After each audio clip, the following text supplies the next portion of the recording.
I grew up in a Portland suburb where lawns were clipped short and fathers measured worth by the sons who would carry on their names. My father, Nathaniel Ward, fit that mold perfectly. He was a bank manager who spoke little but expected obedience. My mother, Marjorie, stayed home and smoothed over his sharpness with quiet smiles. She rarely argued, never challenged, and lived as though her only purpose was to keep the household running. My two older brothers seemed to shine under his gaze. Thomas, already a teenager when I was small, earned applause for his grades and leadership roles. Andrew, closer to me in age, received trophies and endless encouragement for his games on the soccer field. Their victories were celebrated at the dinner table with laughter and praise. My victories report cards with straight A's. Science fair ribbons were acknowledged with a nod before the conversation turned back to the boys. I tried to match them. I studied harder, ran faster, even begged for toy trucks instead of dolls, thinking maybe my father would notice. But approval never came. My mother's answer was to teach me to cook, to fold laundry just so, to keep a house in order. These are skills that will make you valuable one day, she told me. Valuable to someone else. She meant. When my mother became pregnant again, my father declared with certainty that the baby would be a boy. He painted the nursery blue before she was even showing, and when Daniel was born, he treated it as proof of destiny. He posed for photographs, passed out cigars, and called him the family's future. I was 10 years old enough to understand that I had become unnecessary. The morning they told me, the sky over Portland was gray and damp, the kind of weather that usually meant hot chocolate and blankets. Instead, my father cleared his throat over breakfast and announced that I would soon be living with a better family. He spoke as if he were finalizing a transfer at the bank, not discarding his daughter. My mother sat beside him, eyes lowered to her plate, fingers twisting the hem of her apron. At first, I thought it was a punishment, that maybe if I apologized for not being enough too loud, too quiet, too much of a girl, they would change their minds. But their calmness left no room for negotiation. My father gave me until the afternoon to pack. One suitcase, he said. Only what's essential. I walked to my room in a daze, staring at the pale pink walls that had never felt truly mine. I opened the closet and stared at rows of dresses, school sweaters, hand-me-downs from cousins. What was essential, I folded 2 changes of clothes, slid in the paperback books I had read until their spines cracked, and tucked my worn stuffed rabbit into the corner. On top, I placed a framed photo from Christmas, the last one before Daniel was born. In it, we looked almost like a family, and I wanted proof that once I belonged. That afternoon, they drove me downtown and parked outside a squat brick building with a faded sign, Family Services. The woman who met us at the door had a clipboard and a tired smile. My father filled out forms briskly, handed over the suitcase, and shook her hand like he was closing a deal. My mother hugged me once, lightly, whispering that I'd understand when I was older. Then they walked away without looking back. That night in the group home, I lay on a narrow cot that smelled of bleach, clutching the photo against my chest. I made a promise to myself in the silence I would never again beg anyone to love me, and I would never forget the day I learned what I was worth. The group home was only the beginning. Within weeks, I was placed in my first foster family, a crowded house on the east side of Portland where 6 other children already shared too little space. The older ones bullied the younger ones, and the foster parents operated more like wardens than caregivers. Meals were quick and loud. Beds crammed into rooms with peeling wallpaper. I learned to keep my head down, to stay quiet, and to vanish into the background where no one could single me out for trouble. When that placement collapsed under its own weight, I was sent to a childless couple in their 40s who spoke gently at first, calling me sweetheart and buying me new shoes. For a few weeks, I thought maybe this was what a family was supposed to feel like: warm dinners, questions about school, a softness in the air. But by the 2nd month, their patience thinned. They wanted a younger child, someone pliable enough to mold into the baby they had never had. At 10, I was already too independent, too scarred, And one morning I was packed up again like an unwanted parcel and sent back to the agency.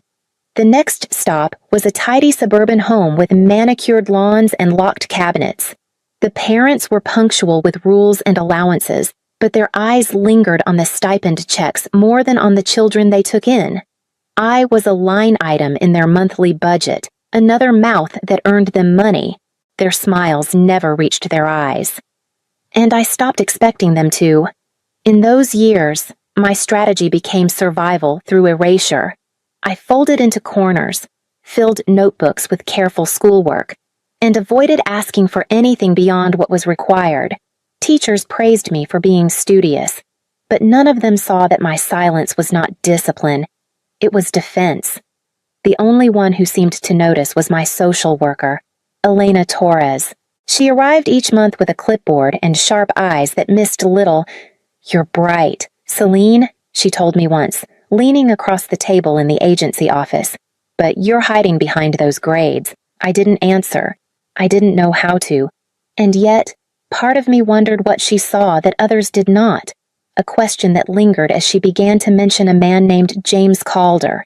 Elena told me about him one gray afternoon at the agency office. "His name is Jameson Calder," she said, tapping her pen against the folder she carried. "He lives just outside Portland, in a house with too much space for one man. He's 62, a widower, no children of his own. He wants to foster again." I nodded, unmoved. I'd heard promises like that before. A week later, I sat stiffly in Elena's car as we turned down a tree-lined drive that ended in front of a craftsman-style home with wide eaves and a deep porch. James Calder was already waiting, leaning against the railing with a patience that seemed practiced. He was tall and lean, his silver hair swept neatly back, his eyes a pale blue that met mine without forcing a smile. "Instead," he said, "you must be Celine. I've been hoping to meet you." He didn't ask me to perform. He didn't run through house rules. Instead, he walked me through the rooms, wooden floors polished with care, shelves lined with books, the smell of something faintly herbal simmering in the kitchen.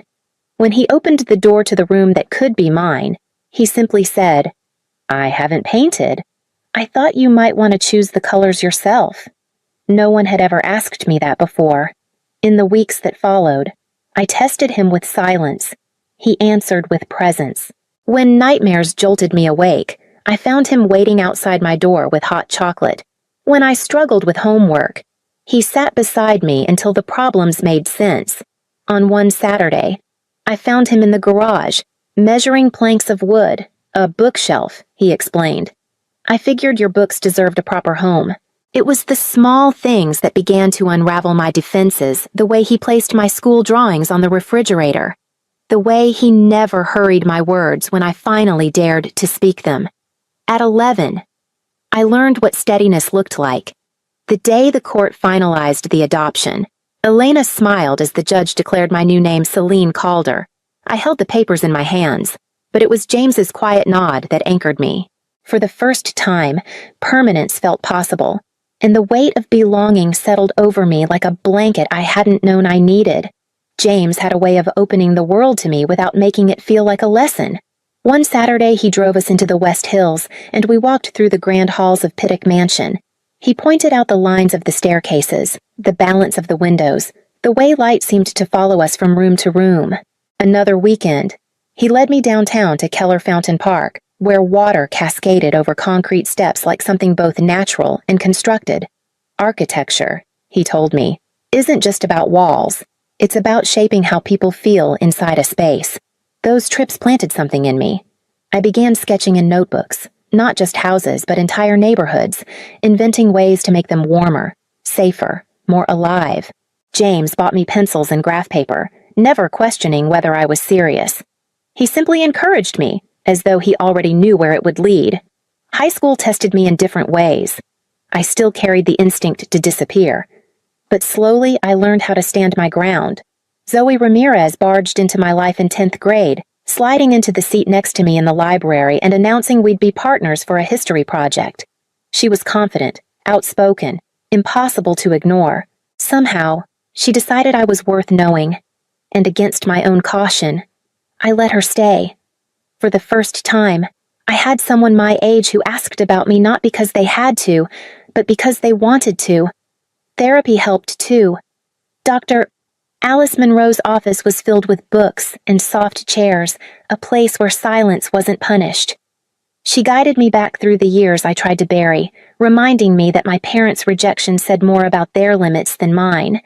Slowly, I started believing her. By senior year, the impossible happened. A letter from Cornell University's architecture program. Acceptance, printed in bold letters.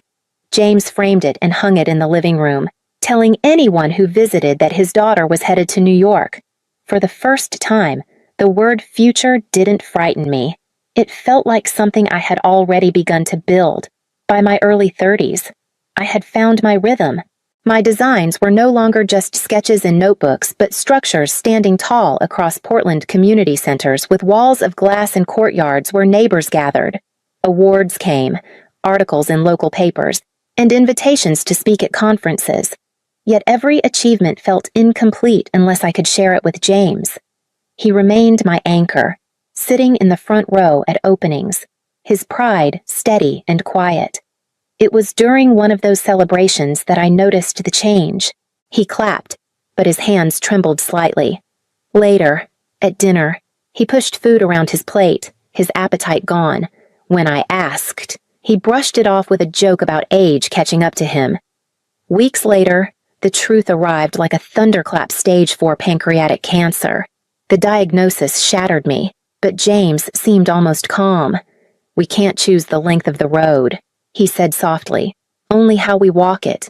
He refused aggressive treatments that would steal what little time he had left. Instead, he chose home, and I chose to be his caretaker. Our house became a place of measured days. Mornings were filled with medication schedules and tea in the sunroom. Afternoons, we revisited photo albums, his stories weaving the past into something I could carry forward. In the evenings, when pain pressed hardest, I sat beside him and read aloud, my voice filling the silence that once frightened me as a child, but now felt like protection. Even as his body weakened, his mind remained sharp. He asked about my projects, urged me to keep building, reminded me that my work mattered. On one quiet night, when the rain tapped against the windows, he took my hand. His voice was barely a whisper, but the words carved themselves into me, build something that outlives us both. I stayed with him until the very end, holding his hand as his breathing slowed, telling him he had given me more than any blueprint ever could. When the silence finally came, it felt like the world had shifted, yet beneath the grief was a steady pulse of resolve, the beginning of a promise I would have to keep. The weeks after James's passing blurred together in a haze of condolences and paperwork. I moved through it all as if underwater, every step slowed by grief. When the lawyer called me to his office, I expected little more than formalities: his house, his savings, perhaps a few personal belongings. What I did not expect was the number written in black ink across the will. James had left everything to me. His modest home, his investments, the remnants of the business he had sold years before. Altogether, it amounted to over $27 million. For a long moment, I just stared at the figure, unable to reconcile it with the man who preferred flannel shirts and old gardening gloves. He had never lived lavishly. His joys had been found in books, quiet dinners, and my company. To learn he had carried this kind of wealth all along made me realize how little I had ever understood the scale of his sacrifices. He had saved, invested, and protected, and now he was entrusting it all to me. News traveled fast. Within days, local papers ran the story, "Architect inherits Calder fortune." My face, pulled from some company website, appeared beside headlines I never asked for. Colleagues offered congratulations that sounded awkward. Strangers treated me like a curiosity, and acquaintances hinted at new opportunities that suddenly felt tainted. At night, I lay awake in the quiet house, the walls heavier without James's presence. Wealth didn't soften the loss, it sharpened it. The money felt less like a gift and more like a responsibility, a weight pressing me to prove I was worthy of what he had built. I walked through his study one evening, running my fingers along the spines of books we had once read together. The fortune was his last lesson. I realized he hadn't left me money to spend. He had left me the means to keep building, to honor the promise I had made at his bedside. It was then that the doorbell rang, its sound cutting sharply through the house, pulling me into a chapter I hadn't anticipated. 3 months after the headlines, I was beginning to find a rhythm again. I split my time between work and sorting through James's belongings, boxing what could be donated, keeping the pieces that still smelled faintly of him. The house was quieter than ever, but I was learning to breathe inside its silence. One rainy afternoon, the doorbell rang. Through the glass, I saw a man in his 60s, well-dressed but worn at the edges. When I opened the door, a crack. He spoke a name I hadn't heard in decades. "It's me, your father, Nathaniel Ward." The air left my lungs. He looked smaller than the giant I remembered, his frame slouched, his face lined deeply. Yet the arrogance lingered in the way he tried to step past me into the house. Behind him stood a younger man in a suit, briefcase in hand. Nathaniel offered a rehearsed smile. "I've been looking for you for years," he claimed. "When I read about your inheritance, I knew it was finally time to make things right. I didn't invite them in. I let him talk on the porch, his words tumbling out about regrets, mistakes, and how family should forgive. The lawyer cleared his throat and spoke of reconciliation and shared legacy. My hands tightened around the doorframe as I listened. It was not remorse. It was strategy. That night, I called a private investigator. If Nathaniel had reappeared after decades of silence, I wanted the truth. A week later, the report landed on my desk, gambling debts piled high. Foreclosure on his last house, jobs abandoned, bridges burned. My brothers, the sons he had once prized, were both estranged. One had cut ties years ago after endless financial demands. The other hadn't spoken to him since college. The image was complete. This was not a man returning to mend bonds. This was a man circling the scent of money. And for the first time since childhood, I felt no need to beg for his approval.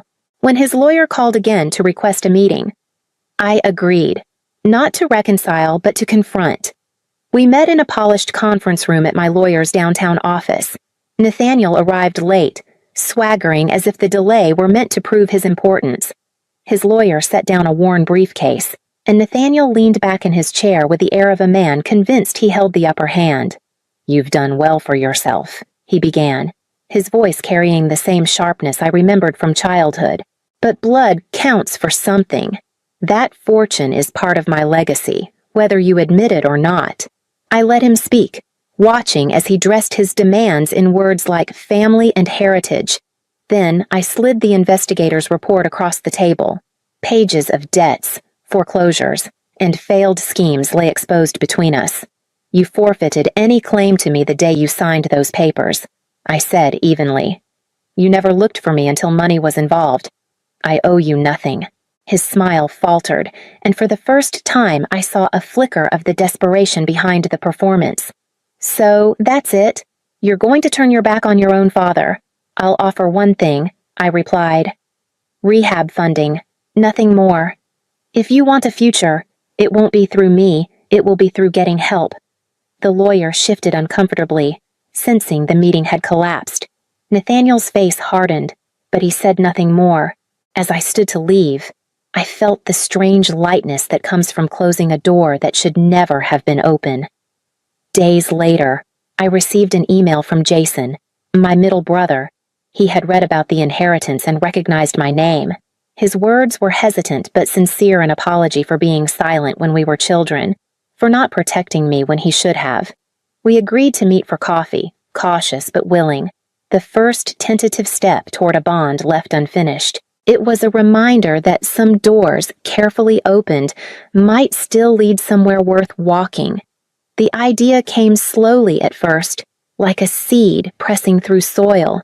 With James gone and the inheritance heavier than I could carry alone, I knew the money had to mean more than stability for me. It had to be transformed into something that would honor the man who had chosen me when no one else would. That's how the Calder Foundation for Family Futures was born. We built the first project in Portland, 20 units of affordable housing for young adults aging out of foster care, with a community center downstairs and counseling services on site. I walked through the halls before the opening, running my hands along the freshly painted walls, remembering the nights I spent in group homes, desperate for permanence.